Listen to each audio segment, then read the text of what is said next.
मदन मोहन जी जो सामने दिख रहे हैं उनके ठीक बगल में ये बांके बिहारी जी का जूता चप्पल स्टैंड है निःशुल्क, जहाँ पर जूता चप्पल जमा करने के बाद ये बोर्ड आता है, जहाँ दुनिया भर की भीड़ आकर यहाँ पर श्री बांके बिहारी जी के दर्शन करते हैं और यहाँ से प्रवेश करते हैं।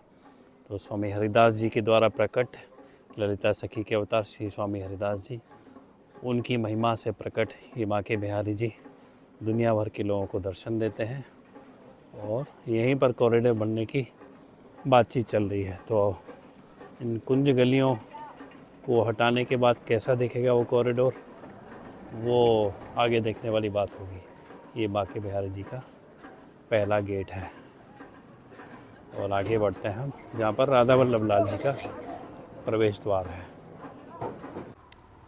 बांके बिहारी जी से कुछ ही कदम आगे चलने पर परिक्रमा मार्ग पे अभी सामने तो नज़र नहीं आ रहा होगा, जिस मंदिर को लोग मिस कर जाते हैं, अष्ट सखियों का मंदिर, वो भी बड़ा खूबसूरत मंदिर है और सारी अष्ट सखियाँ वहाँ विराजमान हैं। उसके दर्शन भी आपको करनी चाहिए। मैंने तो अगस्त में किए हैं, इसलिए मैं आपको ये जानकारी दे पा रहा हूँ। तो हम आगे बढ़ते हैं। तो ये आ गया दूसरा गेट, वैसे तो इसको पहला गेट बोलना चाहिए। प्रवेश द्वार यहीं से किया जाता है, जो हमने पहले देखा था वो निकास द्वार है, वहाँ से वापस आते हैं। तो राधा वल्लभ जी जाना हो या फिर बांके बिहारी जी जाना हो तो दोनों के लिए रास्ता यही है। तो राधा वल्लभ लाल जी का बहुत पास में ही है और वहाँ पर कोई बड़ा बोर्ड तो नहीं लगा है, तो आप पूछते हुए जाइएगा जब राधा वल्लभ लाल जी के दर्शन करने के लिए जाएंगे। ये रास्ता ऐसा गया है और आगे नौका विहार के लिए ठीक बाईं तरफ यमुना जी हैं, उनके भी हम अभी दर्शन करने वाले हैं। इसको जुगल घाट कहते हैं और यमुना जी के दर्शन हम अभी थोड़ी देर में पहुंचकर करते हैं। केसी घाट से हम दर्शन करेंगे। जुगल घाट के थोड़े से आगे चलने पर ये सेवा कुंज का एक बोर्ड मिलता है।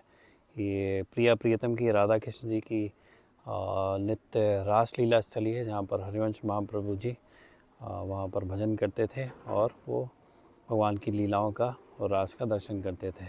वहाँ रास अभी भी होता है, रास मंडल है। तो एक आगे भी रास्ता है, वो भी हम आपको दिखा देंगे आगे।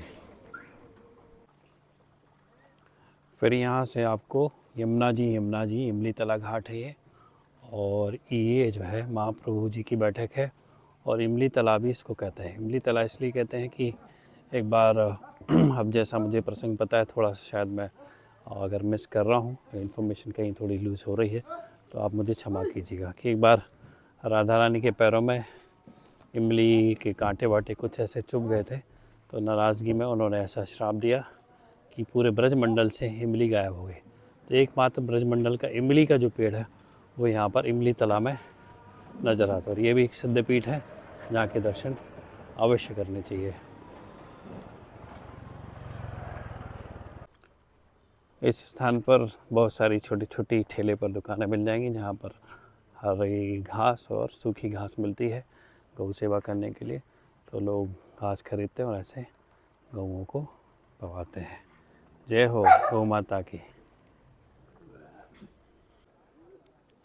श्रृंगार घाट पर ये बड़ा अच्छा स्थान आता है। यहाँ पर सिद्ध हनुमान जी की पीठ है और प्राचीन मंदिर है, और यहाँ पर नित्य प्रतिदिन जो है भंडारा आदि जो है निःशुल्क लोगों को प्रसाद रूप में वितरित किया जाता है। तो एक बार आप प्रणाम कर लीजिए और मैं भी प्रणाम कर लेता हूँ। राधे श्याम। ये रहा वो सामने से मंदिर। पीपल वाले महादेव जी भी विराजमान हैं और हनुमान जी भी यहाँ पर विराजमान है इधर। तो इसके भी रोक कर आप दर्शन अवश्य कीजिएगा और प्रसाद वगैरह पा सकते हैं। और प्रसाद वगैरह अगर पाएँ तो संत महात्मा लोग कहते हैं कि हमको कुछ न कुछ दान राशि जो है वो हमको ज़रूर छोड़ के जानी चाहिए, नहीं तो हमारे पुण्य जो है सारे यहीं पर छूट जाते हैं। अगर हम में क्षमता नहीं है, हमारे पास पैसे नहीं हैं तो बात अलग है, लेकिन अगर पैसे हैं तो हमको दान अवश्य देना चाहिए।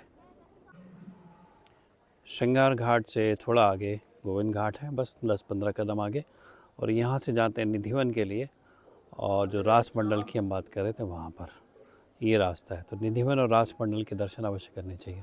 और इस स्थान पर आसपास बहुत सारे मंदिर हैं। राधा गोविंद का भी मंदिर है और आगे हम चलते हैं फिर यमुना जी के घाट पर। राधे श्याम। फिर ये चीर घाट आता है, जहाँ पर नाम से समझ में आ रहा होगा कि यहाँ पर भगवान ने वो लीला की थी जब यमुना जी में गोपियाँ स्नान कर रही थी, और चूँकि वो बिना वस्त्रों के स्नान कर रही थी, जल के अंदर थी, तो भगवान ने उनको शिक्षा देने के लिए और उनकी त्रुटि को दूर करने के लिए उनके वस्त्रों को हरण करके वो इस पेड़ पर चढ़ गए थे। तो ये पेड़ अभी तक है विराजमान, और इसके दर्शन बाकी जो हमने स्थान देखे उनकी तरह यहाँ पर भी अवश्य करने चाहिए। जय हो। ये इसी पेड़ पर चढ़े थे भगवान वस्त्र लेकर गोपियों के।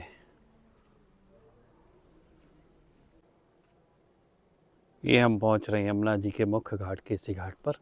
उसका ये परिसर है बगल में, और बगल में आपको यमुना जी के दर्शन हो रहे हैं। तो एक बार यमुना जी को प्रणाम कर लीजिए। श्री यमुना रस रानी की जय। और आगे वहाँ भी चलते हैं जहाँ पर लोग घाट पर स्नान करते हैं, और जहाँ पर शाम को बहुत सुंदर सुंदर आरती भी होती है। जय हो। श्री यमुना रस रानी की जय। सुंदर सुंदर नौकाएं, ध्वजा इसमें पताका फहरा रही है, हनुमान जी की, भारत की भी, हिंदुस्तान की भी। और ये ऊपर से ऐसे घाट नज़र आ रहे हैं, और हम यहाँ से चलते हैं। घाट भी बहुत सुंदर है और यहाँ बड़ा आनंद आता है। तो आरती के लिए घाट भी यही है, और स्नान आदि के लिए भी घाट यही है। और जब बारिश का जल बहुत ज़्यादा होता है, और जैसा कि अगस्त में आया था इस बार, तो बहुत ज़्यादा बाढ़ आई थी कि सारे डूब गए थे। जहाँ हम अभी चढ़ रहे हैं ये सब डूब गए थे। तो सोच लिए कितना ज़्यादा जल यहाँ पर रहा होगा। श्री राधे। और अभी तो चूँकि सुबह का समय है, सूर्योदय हुआ नहीं है, तो यमुना जी आपको यहाँ से शायद नज़र आ रही है, लेकिन अभी काली काली दिख रही है। और ये आपका और हमारा केसी घाट, सुंदर सा प्यारा सा। श्री राधे। थोड़ा नीचे चलते हैं और वहाँ के भी दर्शन करते हैं। देखिए यहाँ लिखा भी है आरती घाट। आरती का समय है 6:30 से 7:30 सुबह, और शीतकाल में 4:30 से 5:30, नहीं सॉरी, शाम को होती है आरती घाट। यहाँ भी लिखा है, ये रहा। और यहीं पर प्यारे से हनुमान जी विराजमान हैं, उनके दर्शन कर लीजिए और प्रणाम कर लीजिए। जय श्री राम। इसलिए देखिए चारों तरफ यहाँ पर नौकाओं में हनुमान जी की ही जो ध्वजा पताका है वो हमको नज़र आ रही है। ये सुंदर सा मंदिर हनुमान जी का, और ये केसी घाट के पवित्र दर्शन। जय हो श्री राधे। यही घाट पर यमुना जी का मंदिर भी है, सामने नज़र आ रहा है। जब घाट को पीछे छोड़कर परिक्रमा मार्ग आगे बढ़ा जाता है। जय हो। यमुना महारानी की जय। यमुना रस रानी की जय। और यहाँ भोलेनाथ भी विराजमान है, तो उनके भी दर्शन कर लीजिए। जय हो। श्री हर हर शंभो। जय हो। ये है क्या है, मंचितेश्वर महादेव अपने परिवार सहित यहाँ विराजमान है। यमुना जी के ठीक किनारे है, सामने यमुना जी दरवाजे के उस तरफ विराजमान है, बह रही हैं। यमुना रस रानी की जय। ये रहा केसी घाट। तो बढ़िया झूले का आनंद भी उठा सकते हैं, और स्नान आरती का आनंद तो उठा ही सकते हैं। ये रहा केसी घाट का प्रांगण। केसी घाट का सुंदर सा प्रांगण है, जहाँ पर बड़ी प्यारी प्यारी सी दुकानें लगी। 24 घंटे खुली रहती है ना माता? दुकानें 24 घंटे खुली रहती हैं। नहीं, दुकान आप बोल रहे हो 24 घंटे खुली रहती है। थोड़ी देर सोते होगे। हाँ, लेकिन अगर किसी को पीना हो तो उठा के पी सकते हैं चाय।